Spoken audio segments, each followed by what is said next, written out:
मधु film के माध्यम से प्रस्तुतिकरण तैयार किया गया है, तो उसको सबसे पहले दिखाया जाएगा।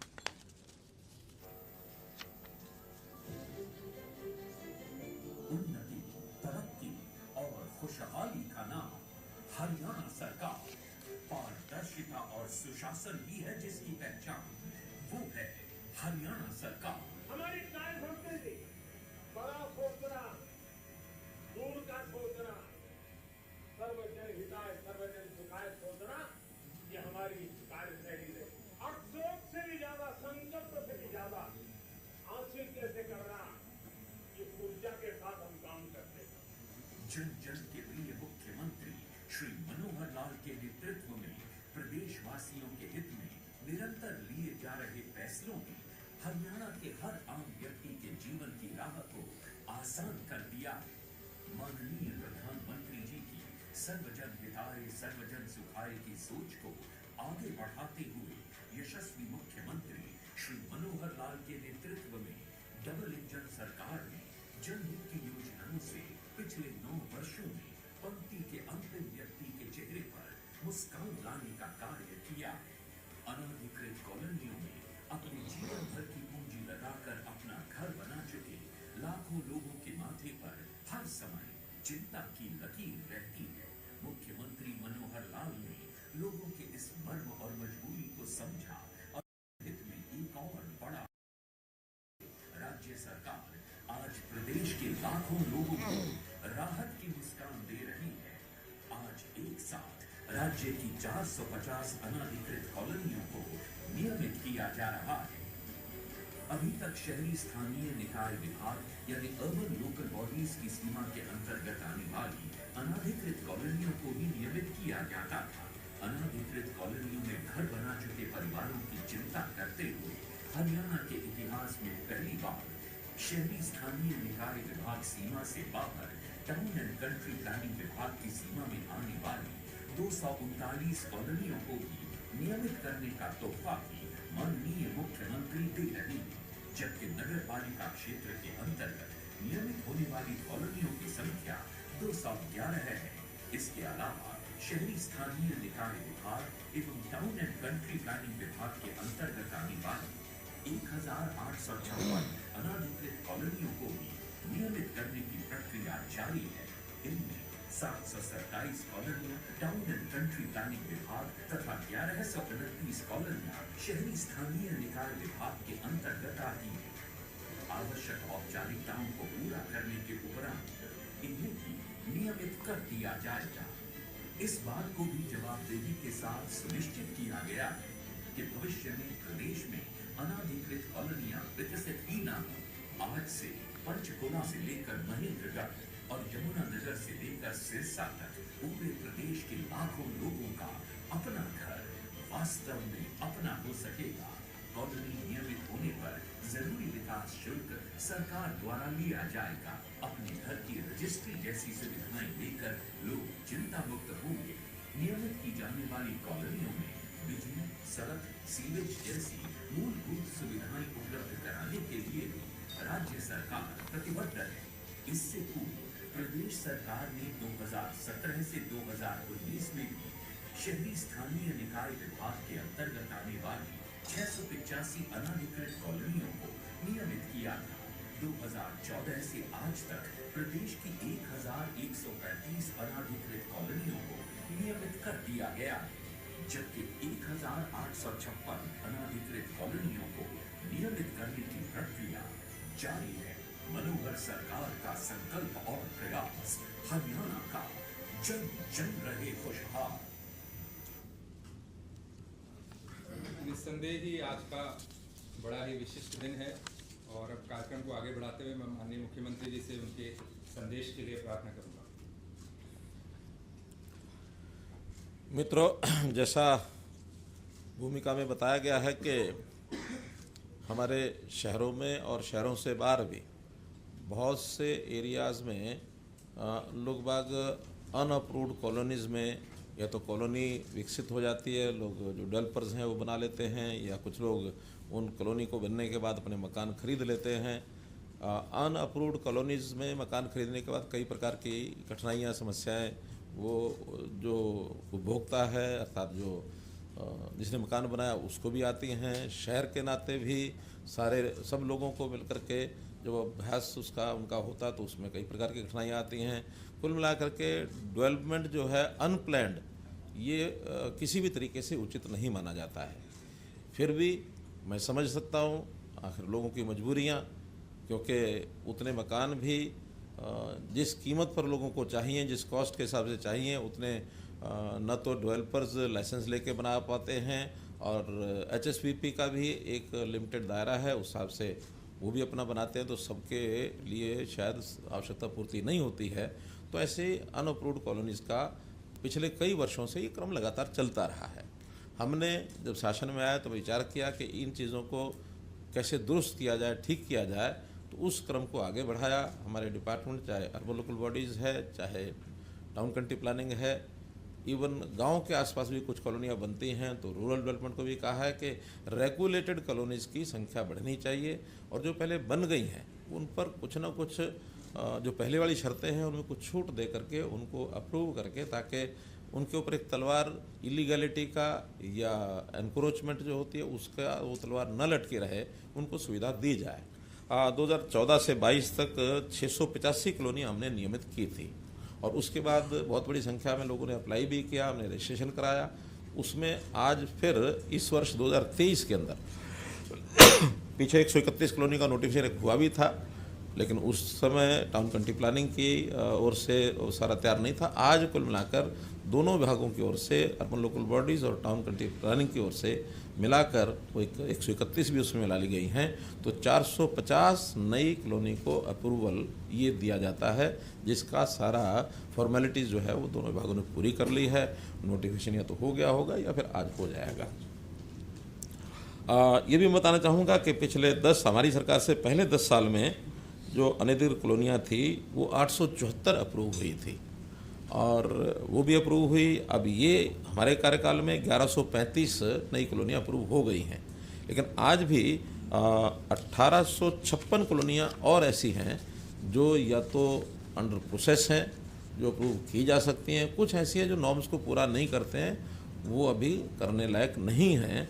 उसमें आगे चल करके देखेंगे कि किस प्रकार से उसमें से रास्ता निकाला जा सकता है, क्योंकि जो छूट है मुख्य रूप से मार्गों की हमने दी है।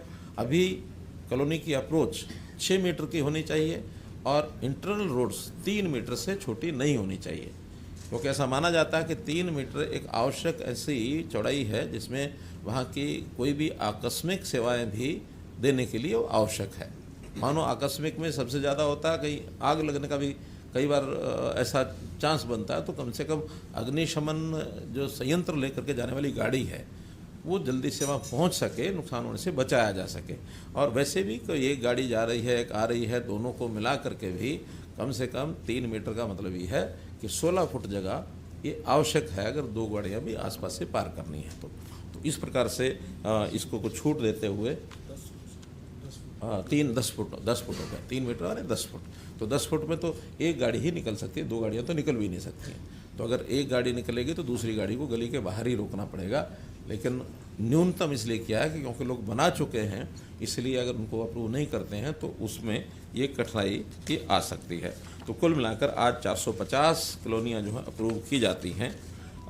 हमारे यहाँ जिलानुसार भी जो आंकड़े हैं ऐसी, चाहे वो अप्रूव हुई हैं चाहे नहीं हुई हैं, शुरू से लेकर अब तक जो कॉलोनीज़ हैं उसमें अगर मैं टोटल कॉलोनीज़ की बात करता हूँ तो ये 1340 और 966, ये लगभग 2200 कॉलोनीज 2300 कॉलोनीज ऐसी हैं जिनका अप्रूवल या तो हो गया है या होना है। जो मैंने बताया ये इसमें बाकी भी बची हैं।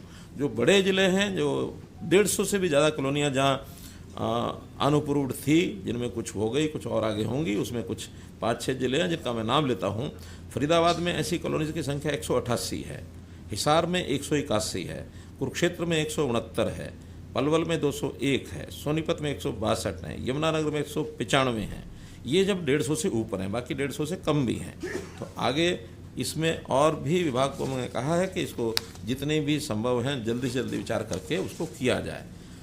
टाउन कंट्री प्लानिंग की जो कॉलोनीज़ हैं पहली बार अप्रूव कर रहे हैं, इससे पहले केवल अर्बन लोकल बॉडीज़ की ही कॉलोनीज़ हैं उनको अप्रूव किया करते थे, लेकिन जो म्यूनसिपल एरिया है और उसके बाद फिर एक जो एरिया रहता है अर्बनाइज्ड एरिया यानी controlled area, town country planning को ने जो अपनी एक सीमा बनाई हुई कंट्रोल्ड एरिया की, तो यूएलबी के एरिया के बाहर कंट्रोल्ड एरिया के अंदर जो कॉलोनीज़ हैं उसका सारा कामकाज का जो जिम्मेवारी है वो टाउन कंट्री प्लानिंग की है। तो टाउन कंट्री प्लानिंग ने वहाँ सारी शर्तें देखने के बाद उनको अप्रूव किया है और वहाँ जो भी डेवलपमेंट चार्जेस होंगे उसके बाद उसको एचआरडीए के माध्यम से वहाँ उन कॉलोनीज़ को विकसित किया जाएगा। तो इतनी जो कॉलोनीज़ हमने अप्रूव की हैं अभी, इसके ऊपर विशेष खर्चा भी, क्योंकि केवल डेवलपमेंट चार्ज से तो पूरा हो नहीं पाएगा, खर्चा ज़्यादा होता है, डेवलपमेंट चार्ज कम आते हैं।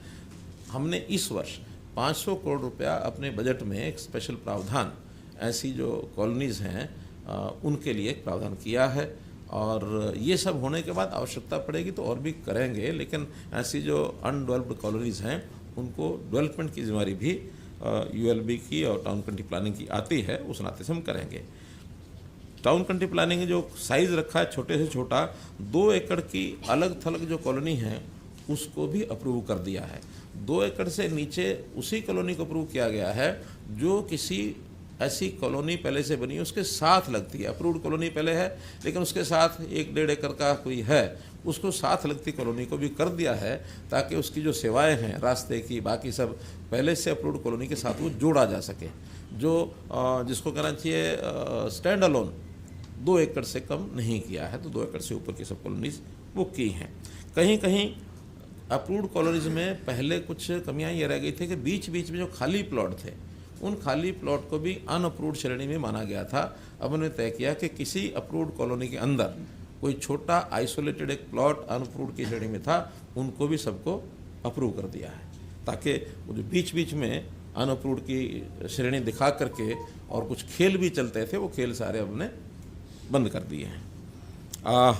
इन सब कॉलोनीज़ को हमने कहा कि पहले तो शर्त थी कि वहाँ कोई एक रेजिडेंट वेलफेयर एसोसिएशन बना करके वो यानी अप्लाई करे। बाद में बहुत जगह पर वो बना नहीं पाए हैं और बनाई तो रजिस्टर्ड नहीं थे, तो उस शर्त को हमने ख़त्म किया कि अब कोई भी उस कॉलोनी के 5 नागरिक जिनका मकान उसमें है वो मिल करके अगर अप्लाई करते हैं तो उस कॉलोनी को रजिस्ट्रेशन मान लिया जाएगा, उसके ऊपर हम काम करेंगे। और इन कॉलोनीज़ का जो शुल्क है डेवलपमेंट चार्जेस, उसके अंदर दोनों ने विभागों ने अपना अपना अलग अलग रखा है। पहले से जो यूएलबी का है वो सीधा सीधा कि जो वहाँ का रेट है यानी कलेक्टर रेट, उस कलेक्टर रेट का 5% जो है डेवलपमेंट चार्ज जब भी उनकी कोई रजिस्ट्री होती है, कोई इंतकाल होता है या कोई और उनको ज़रूरत पड़ती है उसी समय वो जमा करा सकते हैं। पहले चाहें तो पहले भी करा सकते हैं, करा मना नहीं है, बल्कि पहले कराने का एक लाभ ये भी होता है कि आज की दर के ऊपर 5% उनको देना होगा। मान लो अगर वो देर करते हैं और बाद में वो कलेक्टर रेट बढ़ जाता है तो फिर बढ़े हुए दर के हिसाब से देना पड़ेगा। तो इसलिए ये जो कलेक्टर रेट है इसकी संभावना साल दर साल बदलने रहने की होती है, तो बदलने का वजन आगे न पड़े इसलिए मैं तो अपील यही करूँगा कि जितना जल्दी हो सके उस डेवलपमेंट चार्ज को जमा कराएं ताकि उनका जो बोझ है वो समाप्त हो जाए। फिर भी अगर कोई नहीं कर सकता तो बाद में भी करना चाहे कर सकता है, लेकिन जो ट्रांजैक्शन कोई होती है तो उसके समय उसको जो किया जाएगा। हमने पिछले दिनों में जो अनऑथराइज्ड कॉलोनीज हैं उनकी सेल डीड को भी बंद किया था, और सेल डीड को इसलिए बंद किया था कि कम से कम आगे कोई भी अनऑथराइज्ड कॉलोनी डेवलप ना हो। ये हमने 1 जुलाई 2022 को किया था।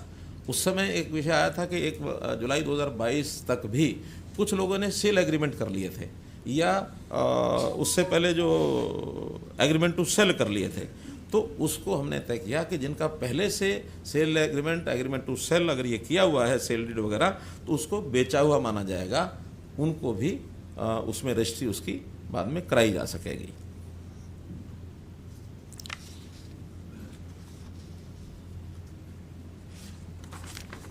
कुल मिलाकर आज के संदर्भ में जितनी हमने सुविधाएं दी हैं वो आपको मैंने बताई हैं। अब इस संबंध में विधिवत इसका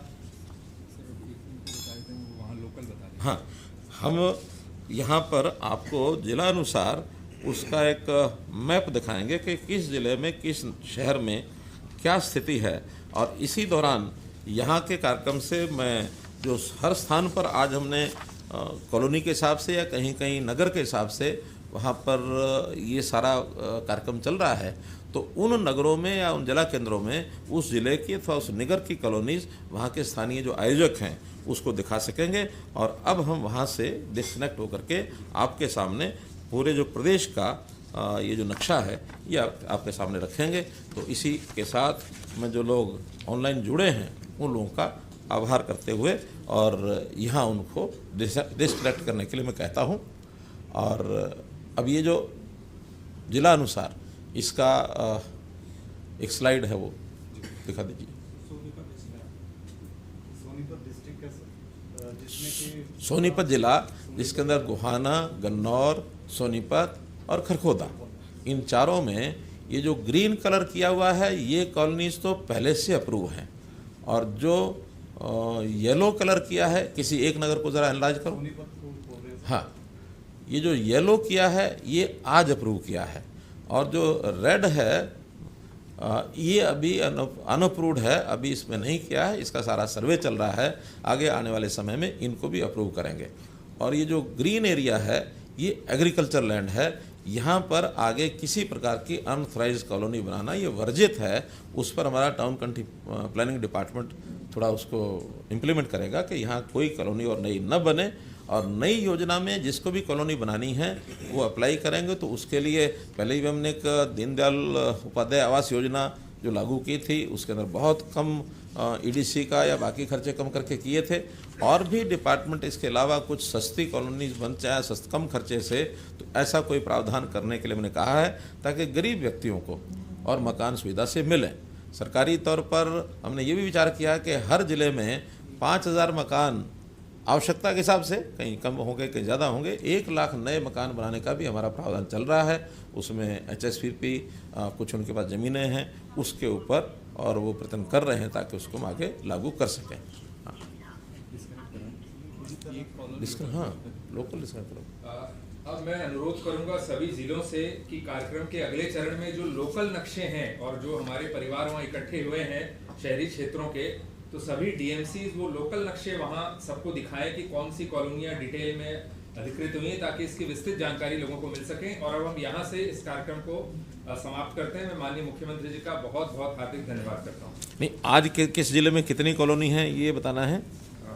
आज में फरीदाबाद में 59, फतेहाबाद में 16, गुरुग्राम में 3, हिसार में 20, झज्जर में 25, कैथल में 30, आपको सब लिखित मिलेगा, करनाल में 2, कुरुक्षेत्र में 25, नूह में 35, पलवल में 31, पानीपत में 22, रेवाड़ी में 14, रोहतक में 32, सिरसा में 9, सोनीपत में 35, और सबसे ज़्यादा है यमुनानगर में 92, 92।